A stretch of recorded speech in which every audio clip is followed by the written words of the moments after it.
noite a todos. Agradecer mais uma vez o convite de estar aqui nessa casa, sempre cheia, mesmo no frio que Caratinga sempre nos traz a mais do que em Governador Valadares. Pedir a espiritualidade que nos acompanha, a espiritualidade aqui desse centro, que permita que a palestra seja efetuada conforme preparada, conforme estudada, mas que chegue a cada um de nós conforme a necessidade de cada um e o entendimento de cada um. O palestrante, quando ele dá uma palestra, ele também dá a palestra para si mesmo. Então, que a mensagem retorne conforme as minhas próprias necessidades, que são, como a de todos aqui, muito grandes. Nós vamos falar hoje um pequeno trecho da história de Paulo de Tarso. Um pequeno trecho porque a história desse apóstolo de Cristo é gigantesca. A análise daria uma faculdade sobre o aspecto sociológico, psicológico, teológico. Paulo, com certeza, é um daqueles apóstolos que melhor compreendeu a mensagem de Cristo, mesmo não o tendo conhecido em vida. E a história de Paulo, ela é muito grande e muito detalhada num livro chamado Paulo e Estevão, ditado por Emmanuel para Chico Xavier. Um livro denso, difícil de ser lido, e obviamente que eu não estou aqui para contar o livro de cabo a rabo, para que a gente não perca as emoções do livro. Mas eu vou contar um pequeno trecho e vamos falar deste pequeno trecho aqui nesta noite. Nós vamos falar do Paulo Tecelão. É um capítulo que me marcou profundamente e que eu fui convidado a ler esse livro pela espiritualidade. No momento em que eu pedi um receituário na casa da Fraternidade Irmão Glacos, em Belo Horizonte, veio como remédio a leitura de Paulo e Estevão. Quem lê esse livro, Paulo e Estevão, vai descobrir que a mediunidade de Chico Xavier é real. Ou é a mediunidade ou é a genialidade. Porque o livro é uma obra-prima da literatura mundial. Aqueles que não acreditam na mediunidade, nos efeitos extracorpóreos, tudo bem. No mínimo, eles têm que admitir a genialidade de um homem simples do interior de Minas Gerais. Não há problema nenhum em reconhecer a genialidade de um homem do interior, porque a maioria dos gênios eram homens do interior. Immanuel Kant, o próprio Fernando Pessoa, ele teve já no início um acesso mais simples na sua formação. Vários outros gênios que nós conhecemos estavam no interior de seus países. Não haveria nenhum problema em reconhecer então a genialidade. Embora a nossa razão nos peça algo mais. Porque a genialidade, ela não teria nenhum sentido, nenhuma relação de causa e efeito em um homem interiorano. O que na genética explicaria a capacidade de produzir esse livro, mais outros 399 livros em estilos literários diferenciados, complexos, com informações históricas que era impossível ser obtida naqueles tempos. Então a mediunidade é que explica a grandiosidade dessa obra, que explica os detalhes, o rigor e todos os outros detalhes e rigores que há nas outras obras escritas por Chico Xavier. o mais curioso é que entre elas não há paradoxos, não há contradições. 400 livros escritos ou mais por um homem simples. A única coisa que explica a genialidade dessas obras, desse monumento, é a mediunidade. Emmanuel então transmite essa história com rigor a Chico Xavier para nos relatar a história de Paulo e Estevão. Embora Paulo seja a figura principal, Estevão é uma figura importantíssima na construção dessa história. A obra espírita, o romance espírita, já falei aqui nessa assembleia, ela é uma forma de facilitar o acesso que nós temos a um conhecimento complexo. Eventualmente, corriqueiramente, nós gostamos do romance. Nós não temos muita paciência para pegar as 5 obras básicas do Espiritismo e ler cuidadosamente. Então a espiritualidade, na sua generosidade, para fazer com que nós possamos acessar as verdades espirituais, ela nos traz o romance. Porque aquele fio de curiosidade, aquele interesse pela vida alheia, nos leva a descortinar capítulo a capítulo a doutrina espírita. E como nós somos curiosos, nós vamos seguindo, envolvidos pela espiritualidade, num enredo dramático, que nos faz perguntar o que vai acontecer no próximo capítulo.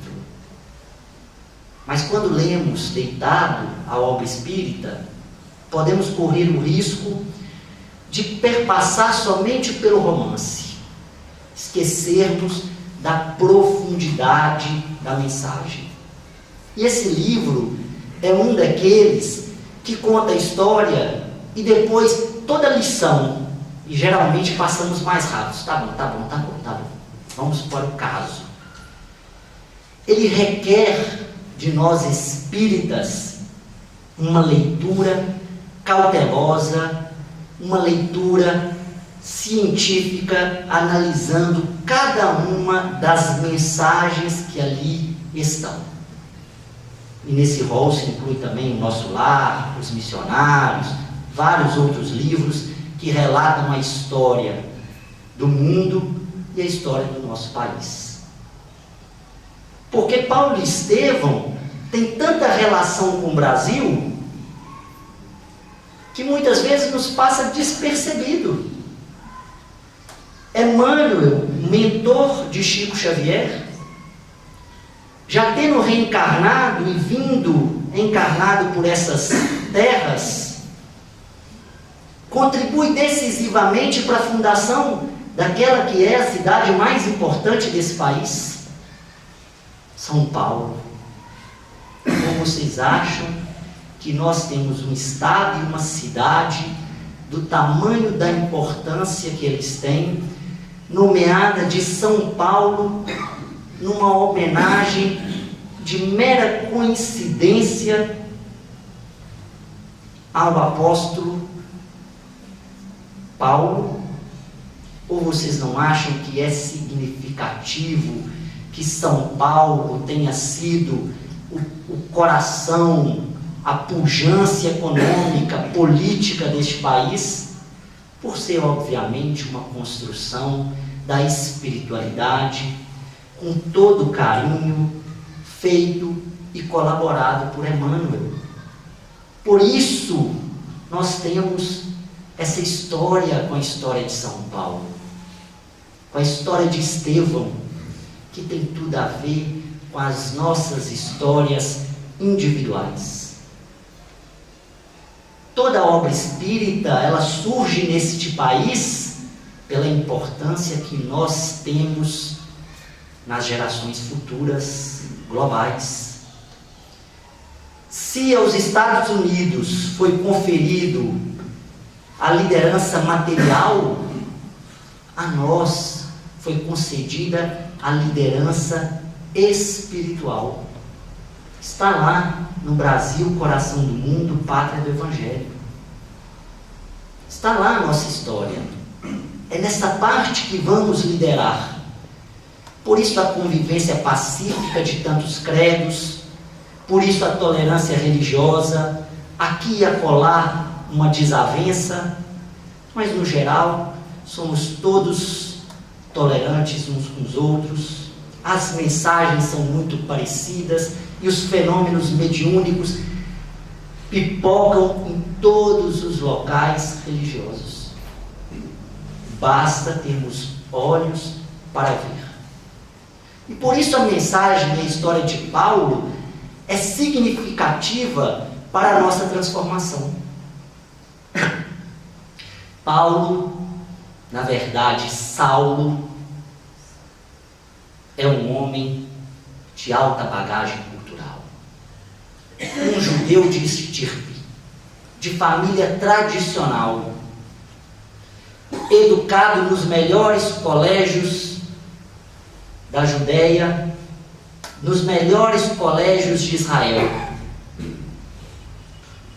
Homem de boa oratória, ocupava papel de destaque no templo judeu, que era uma mistura de administração pública, uma mistura de tribunais, uma mistura de religião, porque naquela época não se separava o fórum num local, as igrejas em outros. Não, o templo da sinagoga era a vivência daquelas pessoas, tudo se misturava. Hoje nós temos um procurador, um promotor, o juiz, o advogado. Naquele tempo essas coisas se misturavam. Saulo era uma figura de importância singular naqueles tempos. Era o mais destacado dos jovens que iam ocupar a sinagoga. Era um homem de retidão moral, um cumpridor da lei de Moisés, um homem que sabia todas as leis de Moisés. Apesar da pouca idade, era um representante do judaísmo de destaque, de família rica, comerciantes, trabalhadores, importantes. Muito fácil identificar personalidades nessa cidade que se equiparariam a Paulo. Quantos jovens bem-sucedidos, educados, íntegros, de famílias tradicionais. Um homem naquele tempo sob qualquer suspeita, com um futuro brilhante. Seriam os nossos concursados, os nossos promotores, juízes. Podemos equiparar a qualquer um que nós conhecemos aqui, conhecedor da lei, dono de uma oratória brilhante, apaixonado por Abigail. Uma mulher também de retidão moral, apegada aos ensinamentos religiosos. Porque aquela época, e não tão muito longe de nossa época, como eu disse, as coisas se confundiam. Deus, o mercado, as igrejas, o comércio, a política, era um só. Muitas vezes vemos na nossa atualidade pessoas confundindo também a política, a religião, o comércio. Mas naquele tempo essas coisas eram tão unificadas que nós não conseguíamos distinguir, mas eram pessoas de referência naquele tempo. Eu vou fazer um corte aqui. Vamos falar de Estevão. Estevão também era um judeu que havia sido perseguido pelos romanos, de nome Gessiel. Por que Estevão chama Estevão? Porque era comum que as pessoas que mudavam de religião, iniciavam na Boa Nova, mudassem seus nomes para que iniciassem uma nova vida. Era um corte. Porque Pedro não chamava Pedro, Estevão não chamava Estevão, e Paulo chamava Saulo. Estevão havia sido perseguido pelos romanos. Nessas perseguições, e eu não vou detalhar para que vocês leiam o livro, ele se transforma num cristão, conhece Pedro mesmo, o nosso Pedro, São Pedro, conhece Pedro num local chamado O Caminho. No caminho, as pessoas falavam de Jesus, curavam enfermos, abrigavam pobres. Devia ser um lugar muito humilde, quando nós estamos lendo, muito simples, cadeira acolchoada, um ventilador, coisas que geralmente nós desprezamos.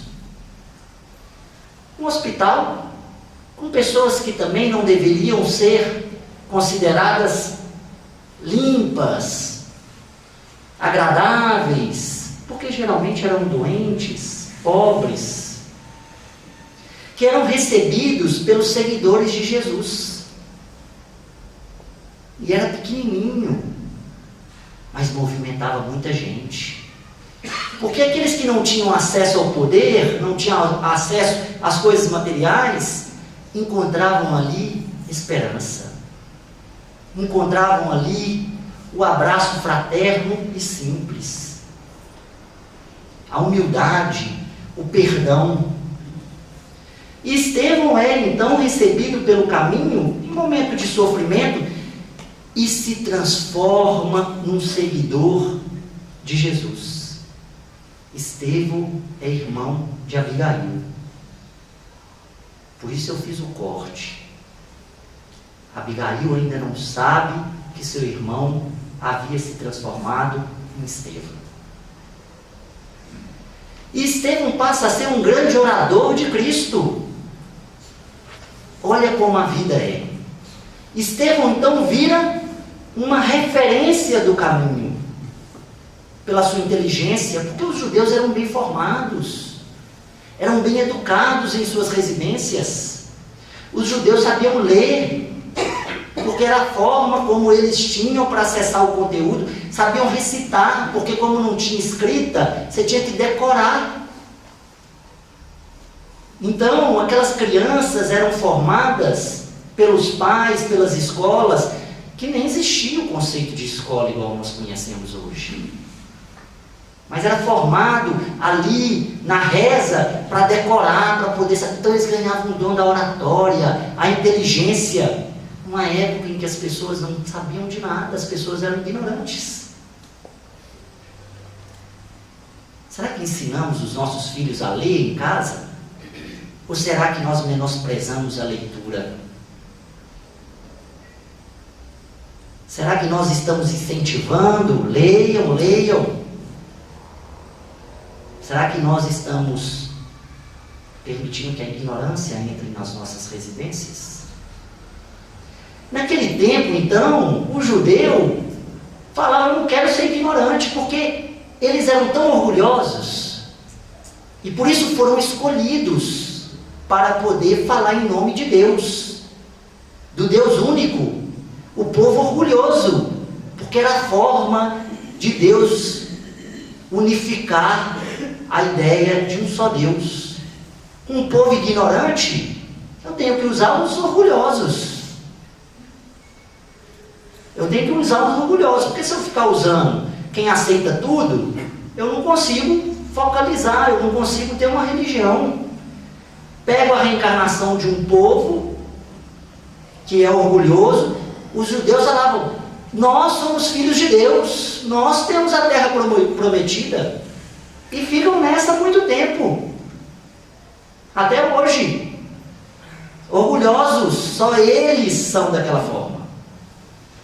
Isso permitiu que se difundisse a ideia do Deus único, porque eles se capacitavam, eles estudavam, eles queriam professar que eles iam trazer a salvação.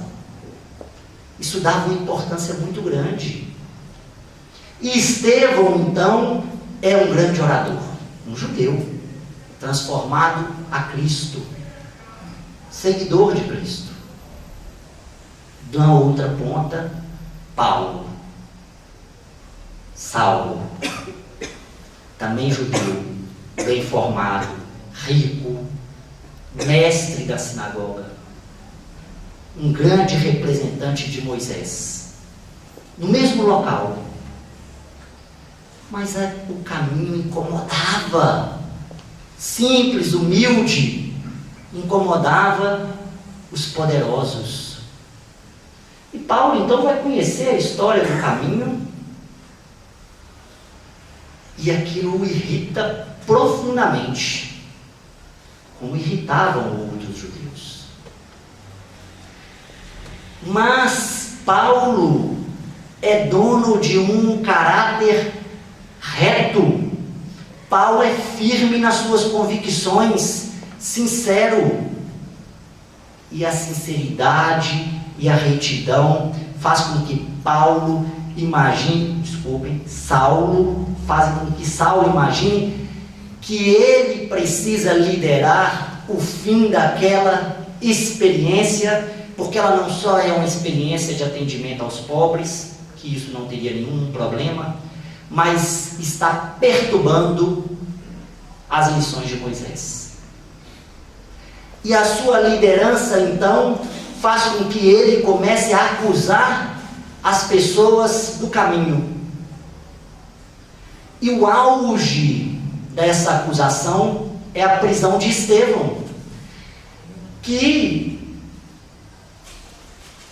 gladia com ele verbalmente. É o opositor mais forte que ele tem pelas características semelhantes. E Saulo então leva o Estevão a julgamento e é responsável pela morte direta de Estevão. Só que Paulo não imaginava que Abigail ia reencontrar o seu irmão minutos antes da morte, perpetrada pelo seu noivo. O drama é bom demais, né? Todo mundo está olhando atenciosamente. Saulo mata Estevão, que é irmão da sua noiva, que descobre que Estevão estava vivo no dia da morte de Estevão, pelo noivo. Imagina a irmã de Estevão apoiando o marido. E isso nós temos que ser duros, ou aceitando de alguma forma a dureza no combate pelas ideias.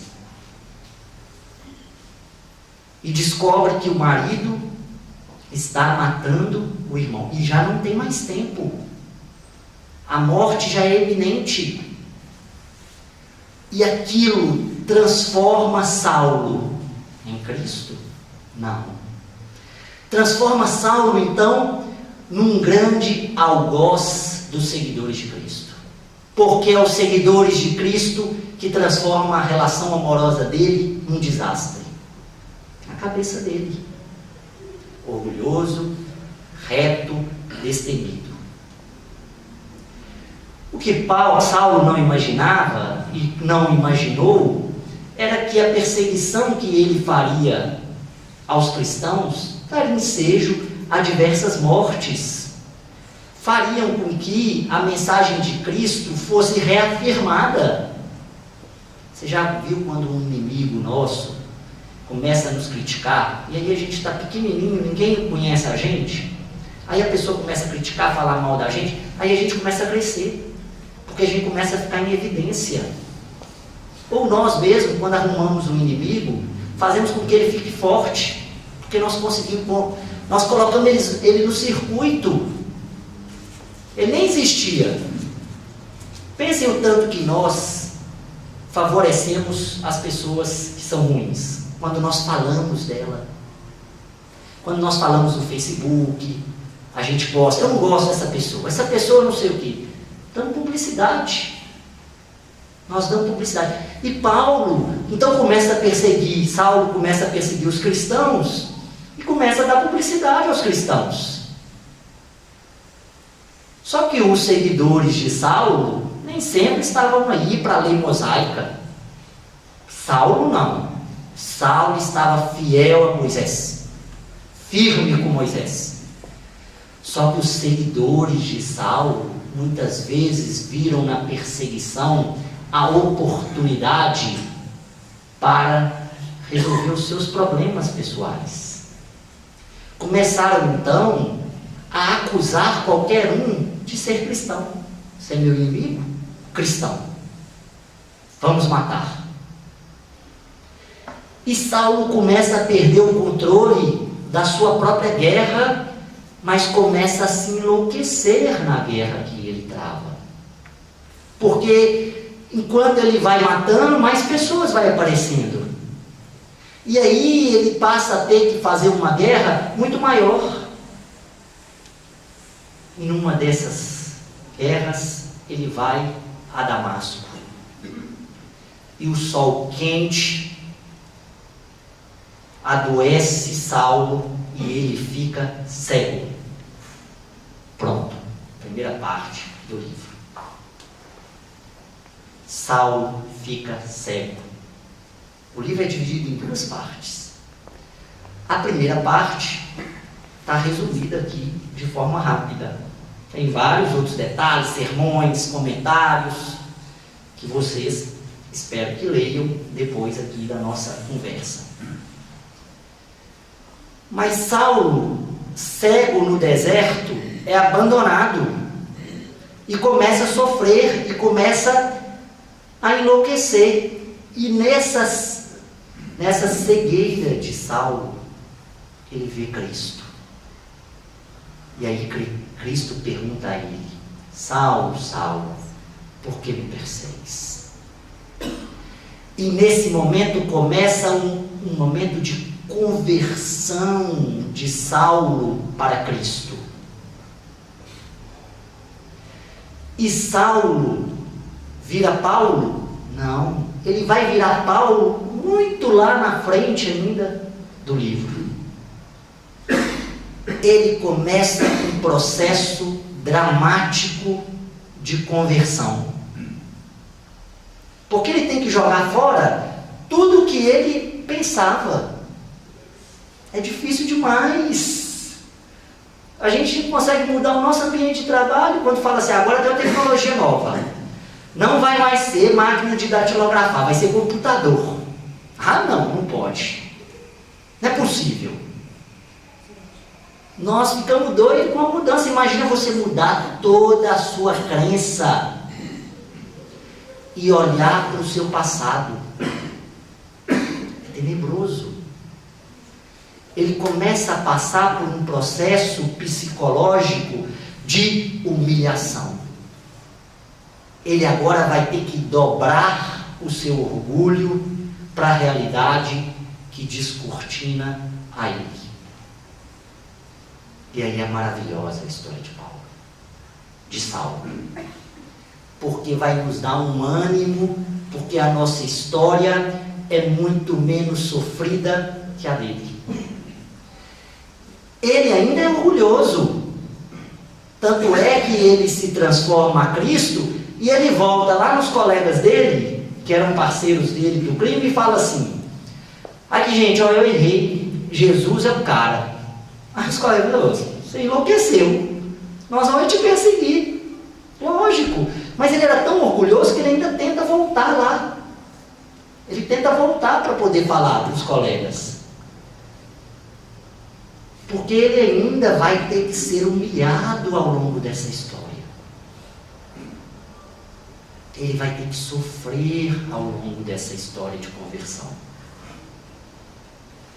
Porque ele não tem só que jogar fora as suas ideias, mas ele precisa também reconstruir a história que ele fez, a desordem que ele mesmo provocou.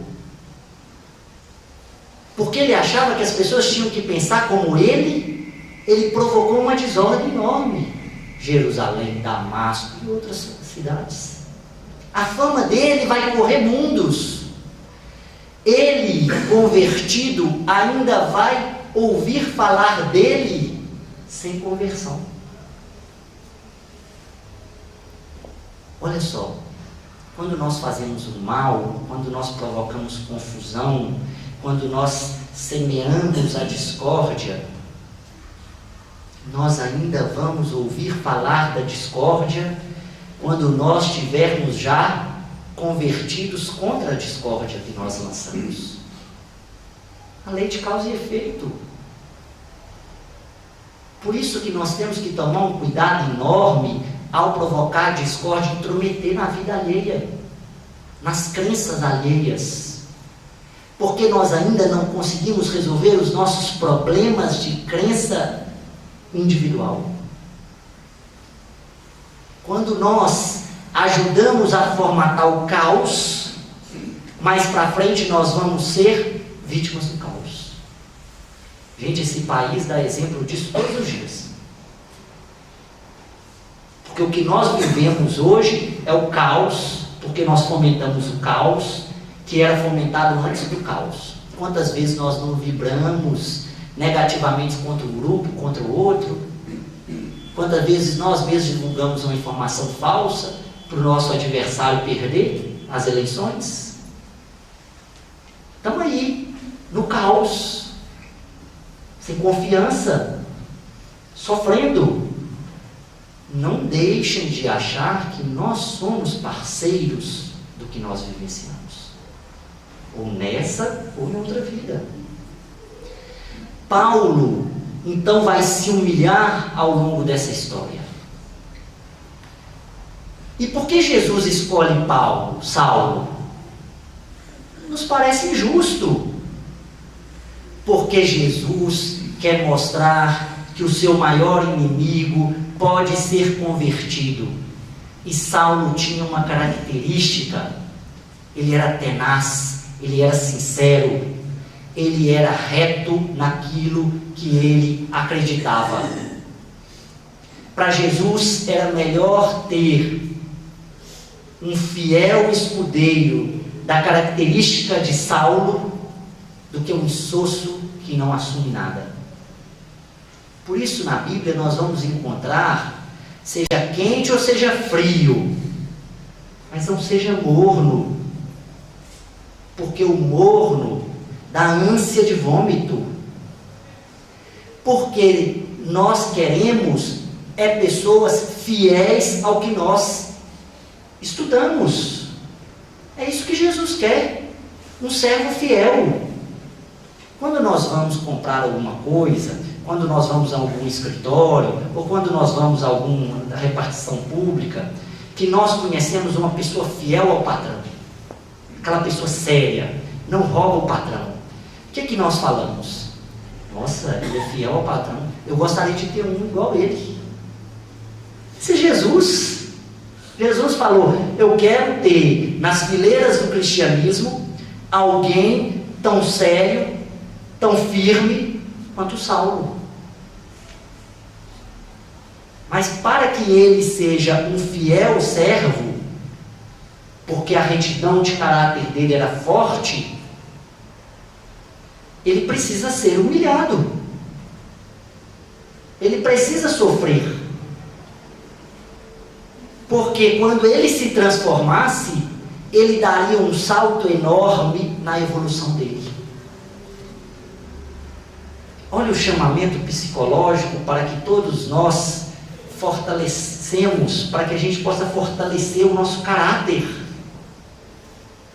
Nós somos assim, alguém começa a falar mal do espiritismo, a gente fica até caladinho. Não quero constrangimento, não. Muitas vezes a gente dá até um aleluia para a gente superar. Porque nos falta muitas vezes o caráter. É isso mesmo. Quando nós vemos uma pessoa inocente ser acusada e nós ficamos calados, é porque nos falta caráter. Nós não estamos prontos para estar do lado de Jesus na cruz. Porque nós íamos fazer pior que Pedro. Nós não íamos negar 3 vezes. Nós íamos ainda demonstrar filiação ao outro lado. Porque nos falta sermos firmes no que acreditamos. Nós não temos seriedade. E nós que eu falo somos nós. Nós não temos seriedade com o que nós acreditamos. Reparem, vamos fazer um estudo nosso, individual. Quantas vezes nós, sabendo dos processos reencarnatórios, desejamos a morte do nosso inimigo? Sabendo dos processos reencarnatórios, não somos capazes de perdoar um familiar. Nós não temos fé, nós temos conhecimento, já é um passo. Agora, fé nós não temos.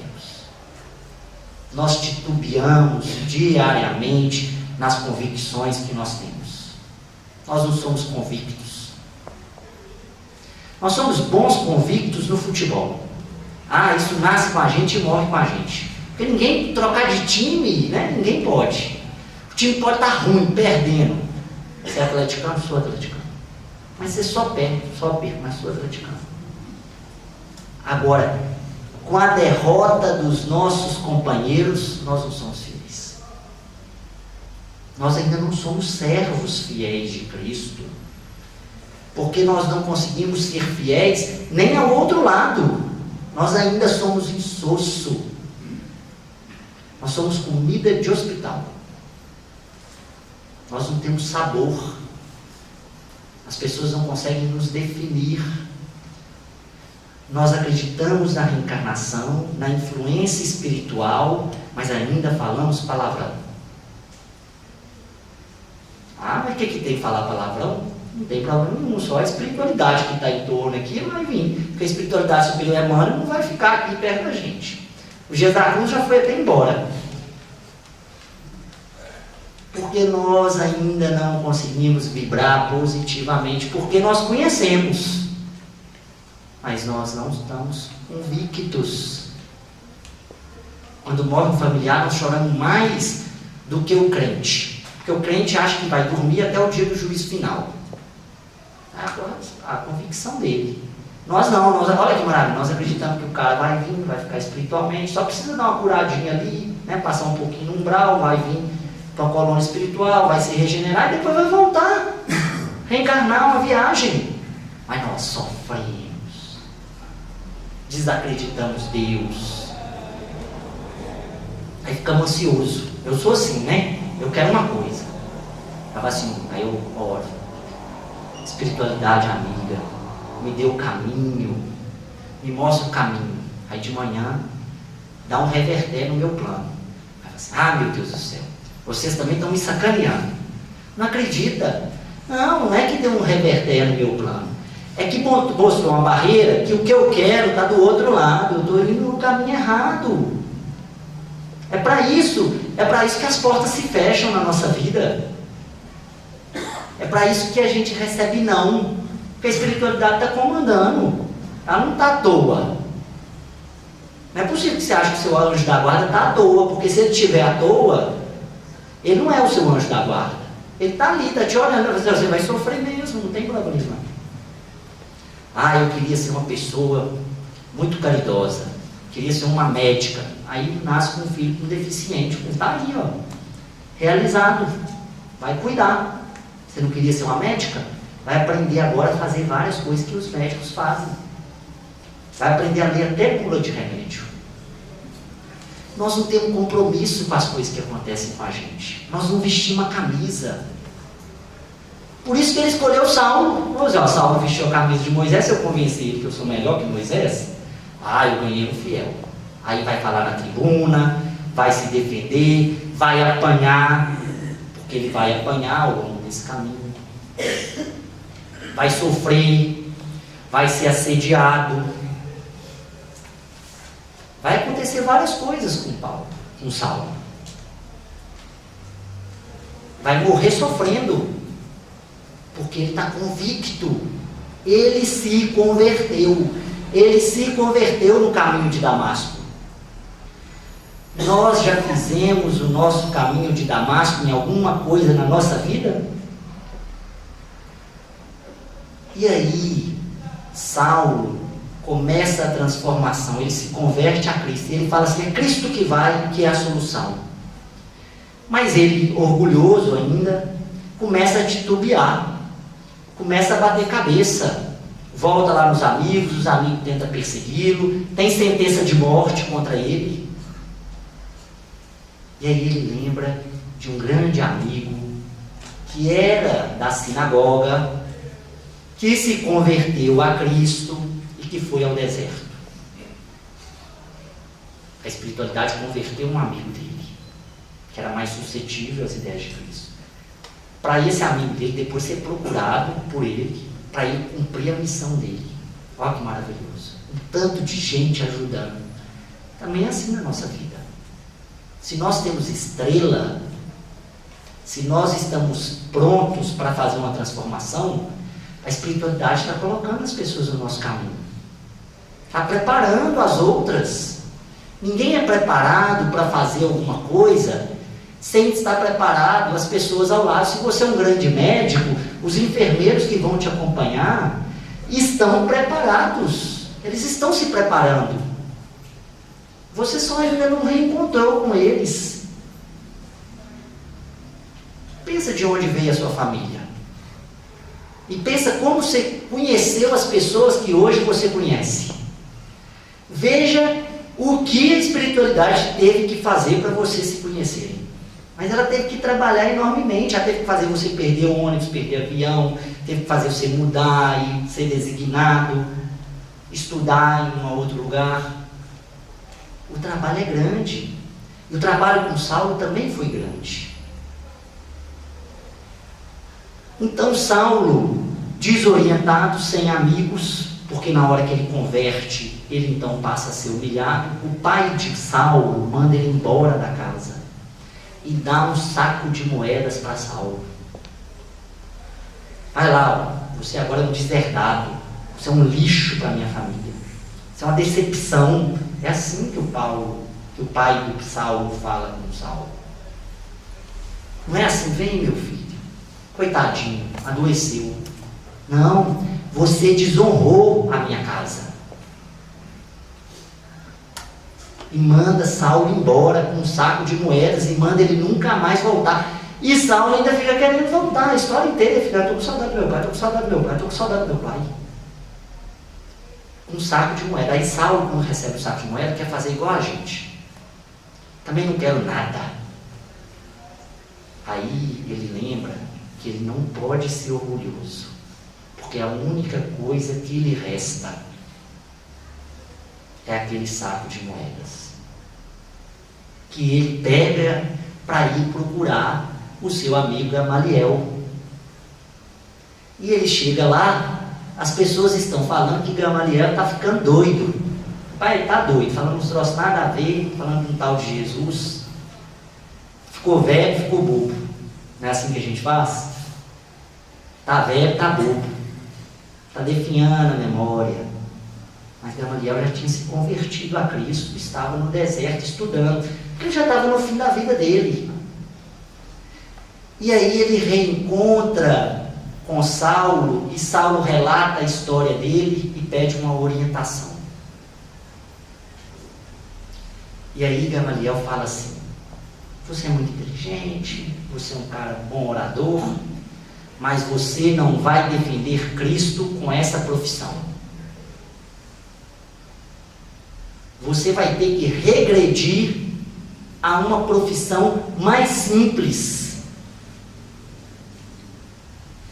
Aí então Saulo se recorda que a primeira profissão que ele aprendeu do pai dele foi ser tecelão. Porque os judeus tinham a mania de ensinar os ofícios mais simples na adolescência, que eram os ofícios dos antepassados. Por isso que Jesus era carpinteiro. E por isso que Saulo vai virar tecelão.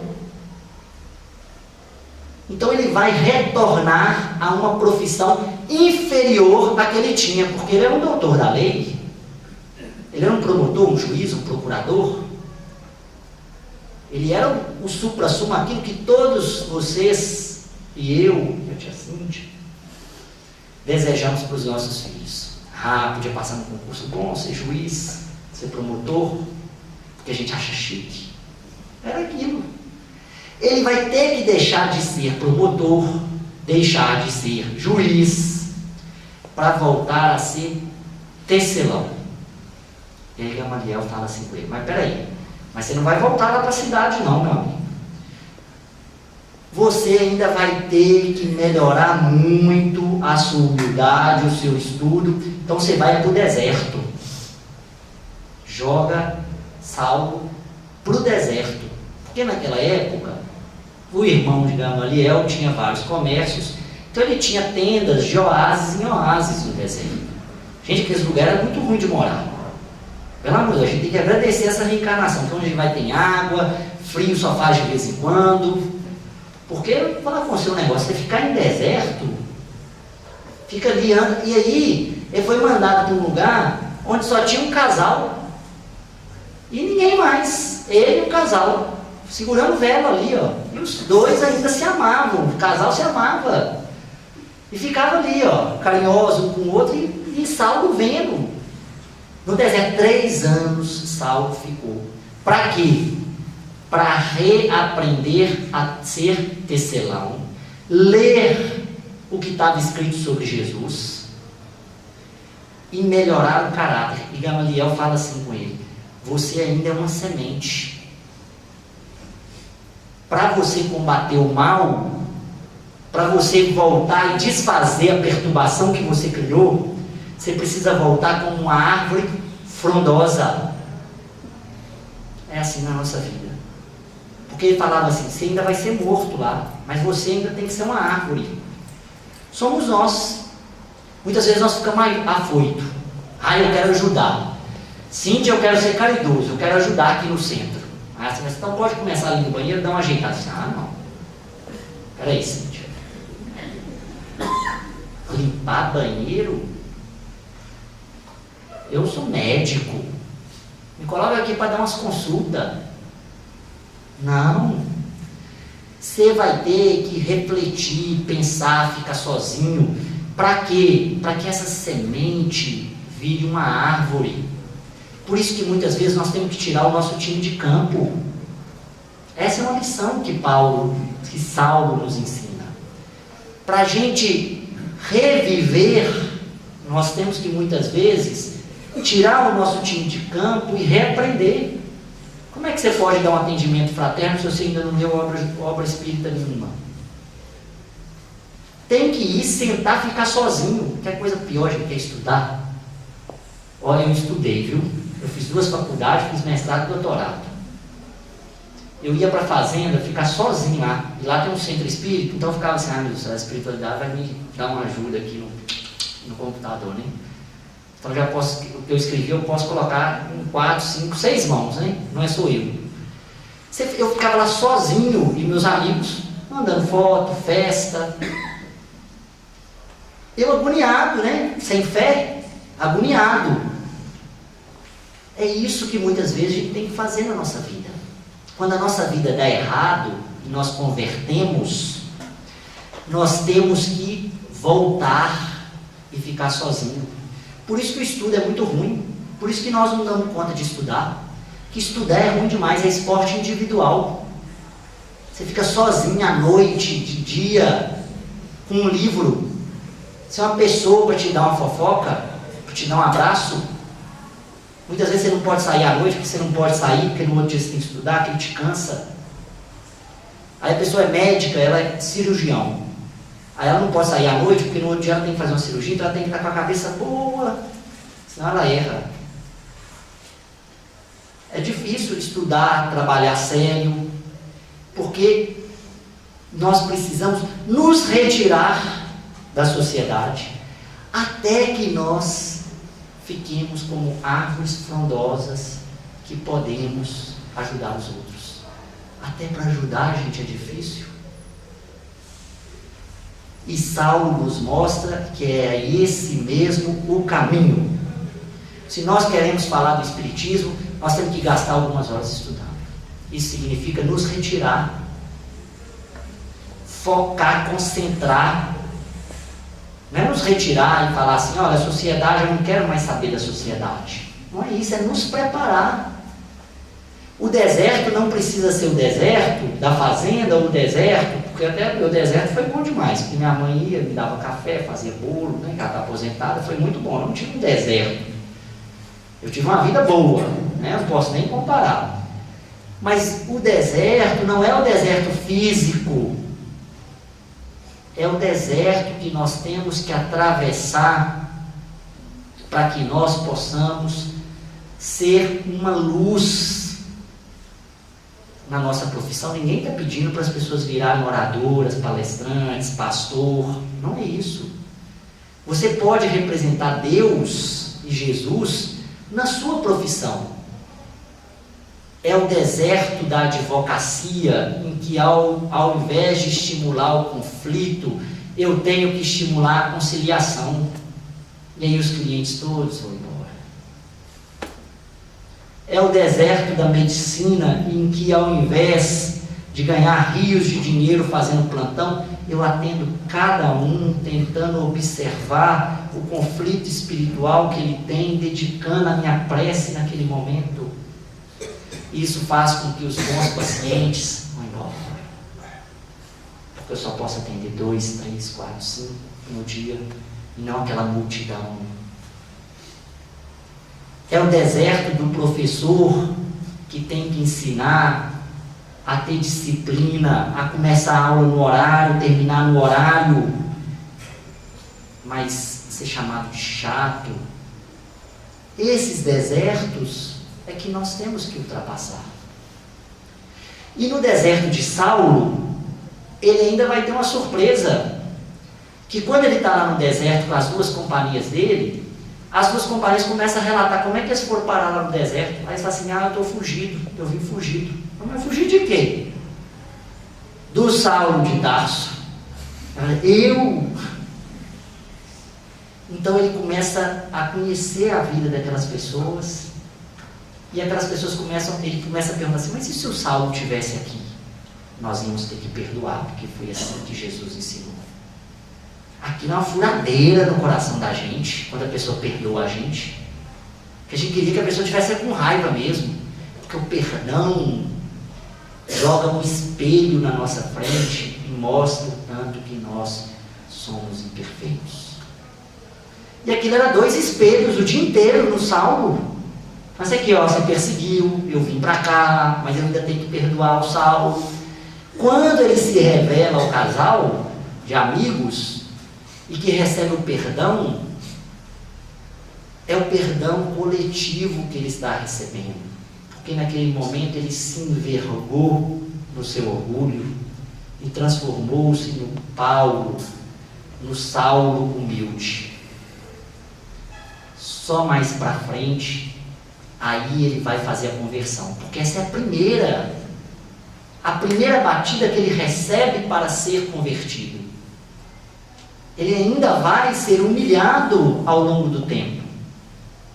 Ele vai à Grécia divulgar os ensinos do cristão, eles vão rir de Saulo, porque eles eram mais sofisticados, eles não eram igual aos romanos, os judeus, eles não perseguiam, não batiam ninguém. Eles eram mais sofisticados na arte de torturar. Eles humilharam Saulo.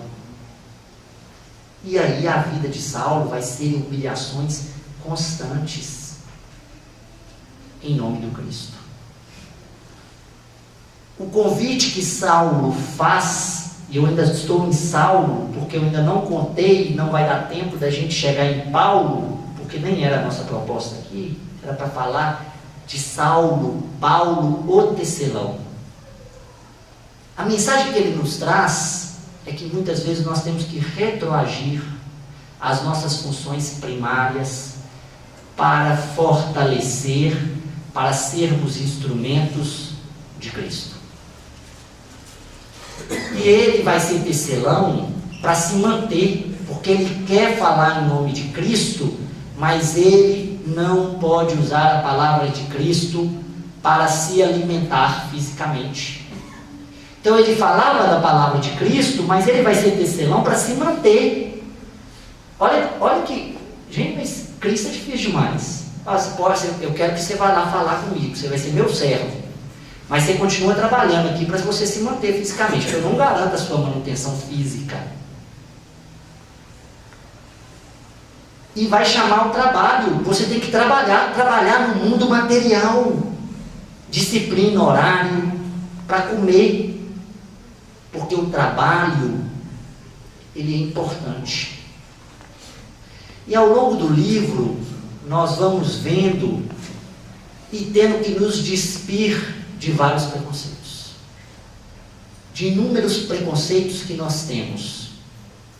Porque o comerciante no livro é valorizado, o trabalhador é valorizado, todos eles são instrumentos de Cristo. E se Saulo, quisesse falar em nome de Cristo, que falasse depois do expediente dele. Que fizesse o horário, eu quero falar mais, então diminua as suas necessidades físicas. Porque seu salário vai reduzir, seu salário carnal vai reduzir. Muitas vezes nós queremos manter todo o nosso luxo, todas as nossas necessidades. Então, nós vamos trabalhar menos tempo para Cristo. Mas se queremos entrar na seara do Cristo, não é um convite para que deixemos de trabalhar, pelo contrário, que reforcemos os nossos trabalhos externos ao centro espírita, mas que saibamos que nós devemos trabalhar enquanto somos instrumentos de Cristo. No momento em que nós trabalhamos de tal forma que nós não conseguimos mais acompanhar o Evangelho, nós estamos errados. E a lição de hoje foi dentro daqui, inclusive de Paulo. Se nós queremos a nossa cama quente, tranquila e o sono gostoso, nós devemos trabalhar. Mas no limite das nossas necessidades, para que nós possamos nos dedicar ao Evangelho, na família, entre os amigos e na comunidade. O trabalho é digno, mas ele é necessário dentro de uma perspectiva em que nós possamos usufruir para a nossa evolução espiritual. Se o seu trabalho atrapalha a sua família, você tem que repensar se é uma necessidade, o que é justificável, ou se é um excesso que te distancia do Evangelho. Esse livro é cheio de outras lições maravilhosas, são vários exemplos de que nós mesmos podemos fazer a nossa conversão, é um chamamento para a nossa conversão. Nós não vamos falar de todos os aspectos do livro, mas fica a mensagem de que nós todos devemos, em alguma medida, atravessarmos o deserto de Damasco para a nossa conversão e ficarmos em algum deserto por algum tempo para nos tornar árvores frondosas do Evangelho. Que nós possamos também ler o livro do início ao fim para compreendermos essa história maravilhosa. Com essas palavras, agradecemos a atenção de todos, mas mais ainda da intuição da espiritualidade e pedimos autorização para dar por encerrada a palestra da noite de hoje.